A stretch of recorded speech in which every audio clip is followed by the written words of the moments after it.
కొంతమందికి ఆన్ చేయడం వచ్చు కానీ ఆఫ్ చేయడం రాదు. వాళ్ళు పక్కన వాళ్ళ సహాయం తీసుకొని ఆఫ్ చేయించే ప్రయత్నం చేయవచ్చు. దాంతోపాటు మనం జీవితంలో నేను నేర్చుకున్నవి, నేను పైకి రావడానికి ప్రధాన కారణమైన విషయాలు మిగతా యువకులతో, ఇప్పుడు నేటి తరం రాజకీయ నాయకులతో, ప్రజాప్రతినిధులతో నేను కాస్త వాళ్ళతో ముచ్చటించుకోదలుచుకున్న విషయం ఏంటంటే, నేను మామూలు పల్లెటూరులో పుట్టాను. మా ఇంట్లో ఎవరు చదువుకోలే 10వ తరగతి పైన. చాలామందికి ఆశ్చర్యం కలగవచ్చు. నేను చిన్నప్పుడు మొదట 3 కిలోమీటర్లు, తర్వాత 6 కిలోమీటర్లు నడిచి వెళ్ళి వీధి బడిలో చదువుకున్నా. మా బడిలో అప్పుడు సైన్ బోర్డు కూడా సరిగా లేదు. ఇసుకలో రాయించేవాడు మాస్టర్. ప్రభవ, విభవ, ప్రజోత్పత్తి, అంగీరస, శ్రీముఖ అని నక్షత్రాలన్నీ రాయించేవాళ్ళు.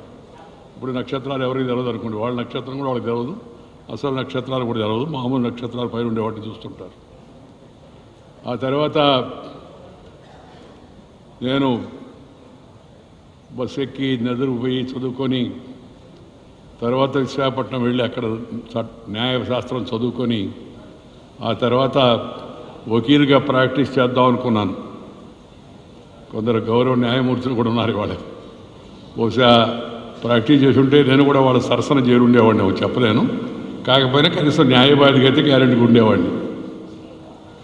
మా అమ్మ నా 13వ నెలలో చనిపోయింది. సంవత్సరం అప్పుడు గేదె పొడిస్తే ఈ పక్క పొడిస్తే అవతల పక్క వచ్చింది, నన్ను కింద పడేస్తుంది. మా పెద్దవాళ్ళందరూ చెప్తుంటే నేను మా అమ్మను చూడలా. నాకు జీవితంలో దురదృష్టం, నాకు కలిసి రాని విషయం ఏతుందో జీవితంలో ఒకటే ఒకటి, ఏ కొరత లేదు నాకు, మా అమ్మను చూడలేకపోవడం. మా అమ్మ మా అబ్బాయి పెద్ద వకీలు కావాలని అందరితో చెప్తుండేదని ఊర్లో వాళ్ళు నాకు తర్వాత చెప్పారు. అందుకని అమ్మ కోరిక కోసం నేను లా చదువుకున్నా. లా చదువుకున్న తర్వాత ప్రాక్టీస్ చేద్దామని జస్టిస్ పిఏ చౌదరి గారు, పెద్ద ప్రముఖ న్యాయవాది అప్పుడు ఆయన దగ్గర ఎన్రోల్ అయ్యాను. ఎన్రోల్ అయితే ఆ ప్రాక్టీస్ చేసే అవకాశం నాకు ఇందిరాగాంధీ గారు ఇవ్వాల. ఎమర్జెన్సీ పెట్టారు. ఆ ఎమర్జెన్సీలో లక్షలాది మంది జైళ్ళు పంపించారు, వేలాది మంది నాయకుల్ని. వాళ్ళలో నన్ను కూడా జైల్లో పెట్టారు. ఏం చేసేవా అంటే, జయప్రకాష్ నారాయణ పిలిచి అడిగిన ఆంధ్రప్రదేశ్కి, అది నేరమని నన్ను maintenance of internal security MISA చట్టం కింద జైల్లో పెట్టారు. 17 నెలల పాటు ఆ జైల్లో ఉండి బయట వచ్చాను. దాంతో రాజకీయం నేరుగా, అంటే ఒక రకంగా చెప్పాలంటే ఇందిరాగాంధీ గారికి ధన్యవాదాలు చెప్పాలా. ఆ జైల్లో పెట్టకుండా ఉండుంటే మామూలుగా వకీలుగా ఉండేవాడినేమో, చెప్పలేము. బయటకు రాగానే పార్లమెంట్ సీట్ నాకు 77లో పోటీకి టికెట్ ఇచ్చారు. నేను ఆశ్చర్యపోయాను. నేను పార్టీ మెంబర్ కాదు, రాజకీయం అనుభవం లేదు, నాకు ఎంపీ టికెట్ ఏంటంటే, అప్పుడు జయప్రకాష్ నారాయణ గారు చెప్పారట, ప్రతి రాష్ట్రంలో ఒక విద్యార్థికి యువకుడికి టికెట్ ఇవ్వాలని. ఆంధ్రప్రదేశ్లో నీలం సంజయ్ రెడ్డి గారు, తెన్నేటి శ్రీనివాస గారు, గౌతు లచ్చన్న గారు, జూపూడి విజ్ఞాన గారు వీళ్ళంతా సమావేశమై ఆంధ్రప్రదేశ్ నుంచి విద్యార్థి నాయకుడిగా వెంకయ్యనాయుడికి అవకాశం ఇవ్వాలని నాకు ఒంగోలు పార్లమెంట్కి టికెట్ ఇచ్చారు. అది నేను మొదట రాజకీయ ప్రవేశం జరిగేదానికి అవకాశం.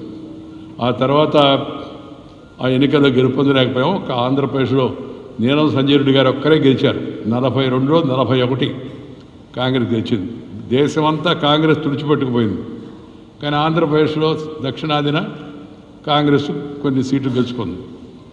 అప్పుడు తర్వాత వెంటనే అసెంబ్లీ ఎన్నికలు వచ్చాయి. అసెంబ్లీ ఎన్నికల్లో నేను మళ్ళా అసెంబ్లీ అభ్యర్థిగా నన్ను నిర్ణయించారు. ఉదయగిరి నుంచి గెలిచాను మొదటిసారి. రెండవసారి మళ్ళా గెలిచాను. ఆ తర్వాత మూడవసారి ఎన్నికల్లో నియోజకవర్గం మారి కొద్దిపాటి స్వల్ప తేడాతో కొంతమంది వెనుపోటు పోవడం వలన వాళ్ళ గురించి కూడా నేను ఇప్పుడు మాట్లాడడం, ఓడిపోయాను. 408 ఓట్లు తేడాతో. ఆ ఓడిపోవడం వలన నాకు చాలా అదృష్టం కలిసి వచ్చింది. గెలిచుంటే బహుశా ఇక్కడే ఆంధ్రప్రదేశ్ అసెంబ్లీలో ప్రతిపక్ష నాయకుడిగా ఆంధ్ర రాజకీయాల్లో ఉండేవాడినేమో. ఆ ఓడిపోవడంతో రాష్ట్ర అధ్యక్షుడిగా, అఖిల భారత ప్రధాన కార్యదర్శిగా, అఖిల భారత అధ్యక్షుడిగా ఉండేటికి అవకాశం నాకు వచ్చింది. అందుకని నేను ఉదయగిరి ప్రజలు ఎలా గుర్తుపెట్టుకుంటానో నన్ను ఓడించిన ఆత్మకూరు ప్రజలను కూడా ఎప్పుడు గుర్తుపెట్టుకుంటాను.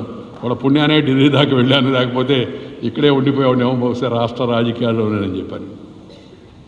నేను జీవితంలో అంచెలంచెలుగా ఎదిగా పైకి రావడానికి నా చిన్నప్పుడు నేను గోళ్ల మీద రాసేవాడిని పార్టీ గురించి. స్టూడెంట్ లీడర్గా ఉండి విఆర్ కాలేజీకి విద్యార్థి సంఘ ఉపాధ్యక్షుడిగా ఉన్నా, తర్వాత అధ్యక్షుడిగా ఉన్నా, విశ్వవిద్యాలయ విద్యార్థి సంఘానికి అధ్యక్షుడిగా ఉన్నా, యూత్ వింగ్ స్టేట్ ప్రెసిడెంట్గా ఉన్నా, ఆర్ఎండ్ఏ వైస్ ప్రెసిడెంట్గా ఉన్నా, స్టేట్ జనరల్ సెక్రటరీగా ఉన్నా, ఆర్ఎండ్ఏ జనరల్ సెక్రటరీగా ఉన్నా, స్టేట్ ప్రెసిడెంట్గా ఉన్నా, ఆర్ఎండ్ఏ ప్రెసిడెంట్గా ఉన్నా, రూరల్ డెవలప్మెంట్ మినిస్టర్గా ఉన్నా, అర్బన్ డెవలప్మెంట్ మినిస్టర్గా ఉన్నా, పార్లమెంట్ అఫైర్స్ మినిస్టర్గా ఉన్నా, ఇన్ఫర్మేషన్ బ్రాడ్కాస్టింగ్ మినిస్టర్గా ఉన్నా. ఇలా అనేక అవకాశాలు ఒకదాని తర్వాత ఒకటి అవన్నీ కూడా వెతుక్కుంటూ వచ్చాయి.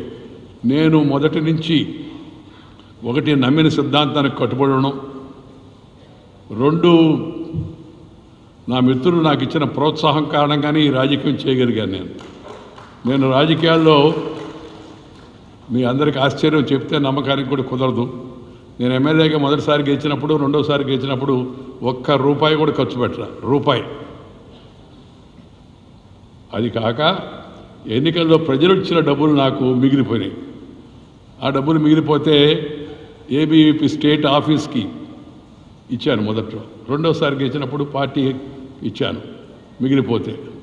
ఎన్నికల్లో మొదటిసారి నేరుగా నేను కాంగ్రెస్ని మొదటి నుంచి వ్యతిరేకించేవాడిని. ఎమర్జెన్సీ దాని ప్రభావం కావచ్చు, నన్ను ఎలాగైనా ఓడించాలని ఇందిరాగాంధీని తీసుకొచ్చారు ఉదయగిరి పల్లె ప్రాంతానికి.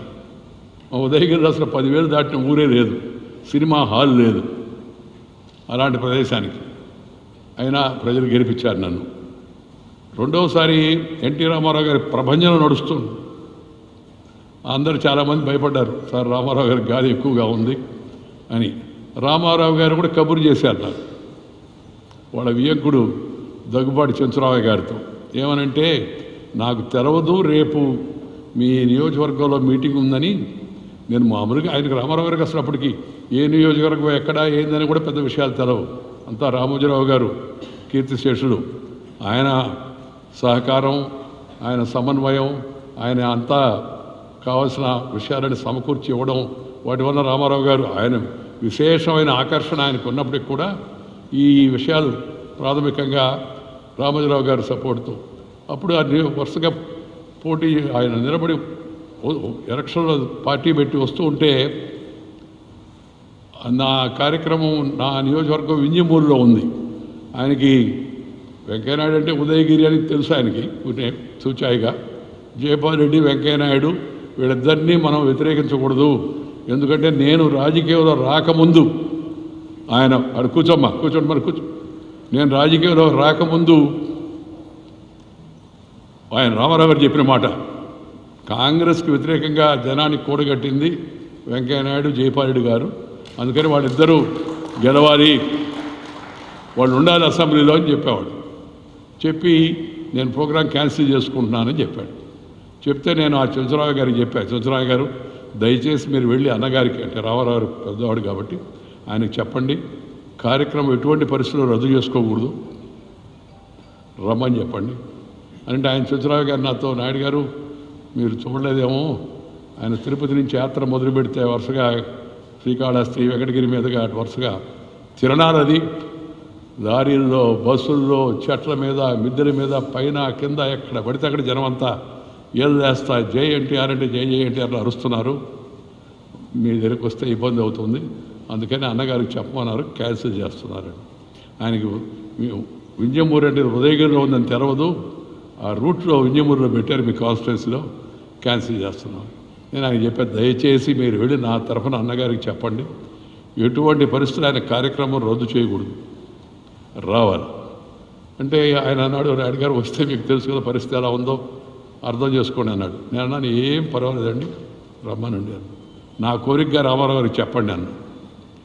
సరే వెళ్ళి చెప్పాడు. ఆయన చెప్తే ఆయన ఏంటి అయినా అలా చెప్తే వినకుండా రాయుడు గారు అని వచ్చాడు. వస్తే జనం తిరణాలంటే తిరణాల అలా వచ్చారు జనం అంతా, విన్నారు ఉపన్యాసం అంతా విని ఎన్టీఆర్ జిందాబాద్ అని, లాస్ట్లో వెంకయ్యనాయుడు జిందాబాద్ అనుకుంటూ వెళ్ళిపోయారు. ఎలక్షన్ జరిగింది. తెలుగుదేశం అభ్యర్థికి ధరావత్తు పోయింది. నాకు ప్రజలు రెండోసారి కూడా మంచి మెజార్టీతో గెలిపించారు. ఉదయగిరి ప్రజలు వాళ్ళ నిజాయితీకి నిజంగా. నేను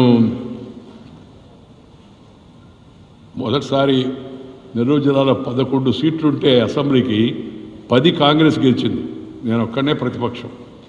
రెండవసారి 11 సీట్లుంటే జిల్లాలో 10 సీట్లు తెలుగుదేశం గెలిచింది, నేను ఒక్కడనే బీజేపీ.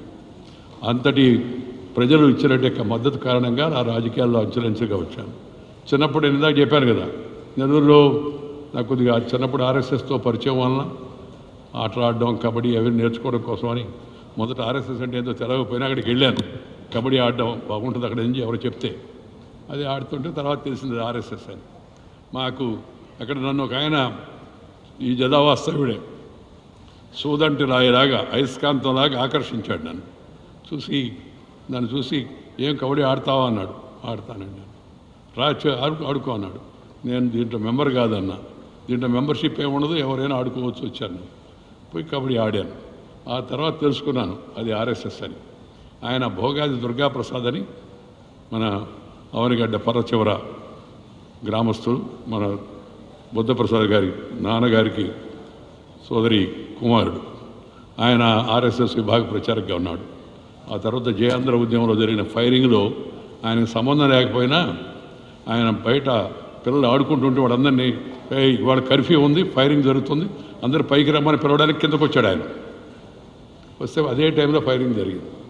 ఆయన త్వరలో నుంచి బుల్లెట్ వెళ్ళిపోయి చనిపోయాడు. మంచి చాలా గొప్ప వ్యక్తి. నాకు ఒక సంస్కారం, ఒక క్రమశిక్షణ, ఈ పద్ధతి అన్నీ అలవాటు చేసింది భోగా దుర్గాప్రసాద్ గారు.